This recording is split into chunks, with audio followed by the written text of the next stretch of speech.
வணக்கம்.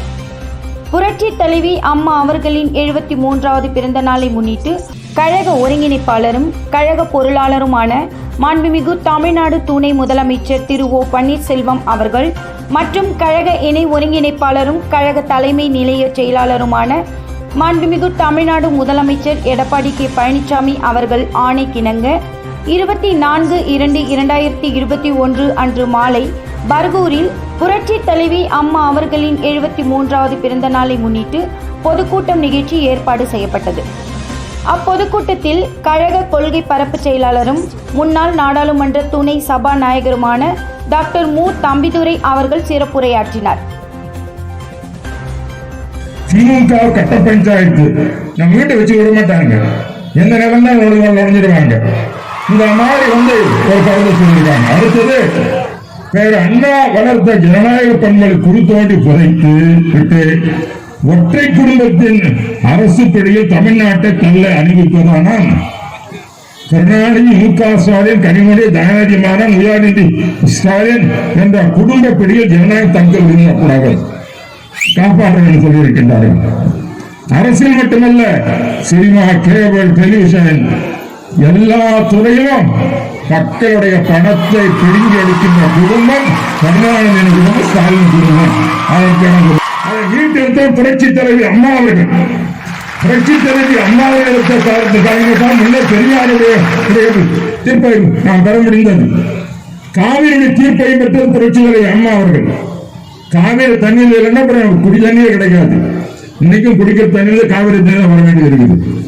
ஆகவே காவிரி தாயாக இருந்த நம்மை காப்பாற்றிய புரட்சி தலைவி அம்மா பிறந்த நாளை கொண்டாடி கொண்டிருக்கின்றோம். நமது கிருஷ்ணகிரி மேற்கு மாவட்ட கழக செயலாளரும் முன்னாள் அமைச்சருமான திரு பி பாலகிருஷ்ண ரெட்டி அவர்கள் பொதுக்கூட்டத்தில் உரையாற்றினார். நம்ம விவசாயத்துல நீங்க 65 வருஷமா இலக்கு என்னன்னா 65 லட்சம் மெட்ரிக் டன், இன்னைக்கு 1,70,00,000 மெட்ரிக் டன் 10 வருஷத்துல உற்பத்தி பண்ணிருக்கிறல்ல. இந்த அரசு விவசாயத்துக்கு எல்லாம் முக்கியத்துவம் கொடுத்துருக்கீங்க பாருங்க. அதே மாதிரி கல்வியில நம்ம இந்தியா முழுவதும் பார்க்கும்போது 23% தான் நம்மள சதவீதம் ஏறிது. உயர்கல்வி படிக்கிற மாணவர்கள் எண்ணிக்கை இன்னைக்கு பார்த்தா நம்ம தமிழகத்துல 49%. அதே மாதிரி பார்த்தீங்கன்னா கால்நடைகள் ஹாஸ்பிட்டல் நீங்க பாத்தீங்கன்னா இந்தியா அளவில் எல்லாம் பார்த்தீங்கன்னா 5,000 கால்நடைகளுக்கு ஒரு ஹாஸ்பிட்டல். ஆனா நம்ம தமிழகத்துல 4,500 கால்நடைகளுக்கு ஒரு ஹாஸ்பிட்டல் இருக்குது. இன்னைக்கு சுகாதாரத்துறை, மக்கள் வாழ் நல்வாழ்வுத்துறையில இன்னைக்கு நம்ம நம்பர் 1 இருக்கிறோம்.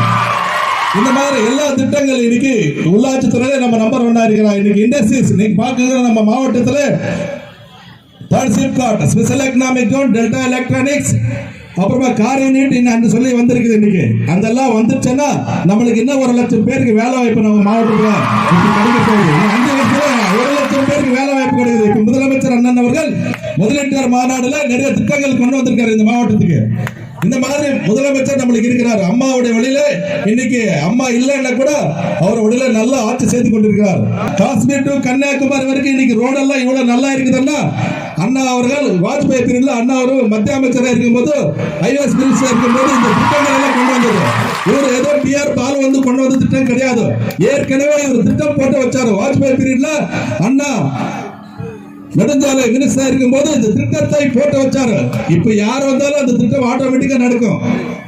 காஷ்மீர் டு கன்னியாகுமரி வரைக்கும் இருக்கிற எல்லா ரோடுமே அண்ணா இருக்கும் போது அது பாட்டுக்கு அது நடக்குது. இந்த மாவட்டத்தில் அம்மா நின்று ஜெயிச்ச போதுதான் இந்த மாவட்டத்துக்கு ஒரு பெருமை வந்தது. பர்கூருக்கு வந்த அப்புறம் தான் இந்த கிருஷ்ணகிரி மாவட்டத்துக்கு ஒரு பெருமை வந்தது. நம்ம மாவட்டம் அந்த தர்மபுரியிலிருந்து நம்ம விடுதலை கொண்டு இன்னைக்கு கிருஷ்ணகிரி மாவட்டம் ஆகும்போது தான் இந்த மாவட்டம் இந்த அளவுக்கு வளர்ச்சி அடைந்திருக்குதுன்னா அது நம்ம அம்மா இங்க நின்று பர்கூர்ல நின்று நீங்க எல்லாம் ஜெயிச்சு வச்ச போது அம்மா கொடுத்த நம்மளுக்கு வரந்தா இதெல்லாம். இந்த பொதுக்கூட்ட நிகழ்ச்சிக்கு பர்கூர் வடக்கு ஒன்றிய கழக செயலாளரும் பர்கூர் சட்டமன்ற உறுப்பினருமான திரு சி வி ராஜேந்திரன் அவர்கள் தலைமை தாங்கினார். பர்கூர் ஒன்றிய கழக செயலாளர் திரு ஆர் ஜெயபாலன் அவர்கள் வரவேற்புரை வழங்கினார். காவேரிப்பட்டினம் ஒன்றிய கழக செயலாளர் திரு இ கிருஷ்ணன் அவர்கள் நன்றியுரை வழங்கினார். வளர்ச்சி பாதையில் முதலிடம், மகிழ்ச்சி பாதையில் தமிழகம், வெற்றி நடை போடும் தமிழகம்.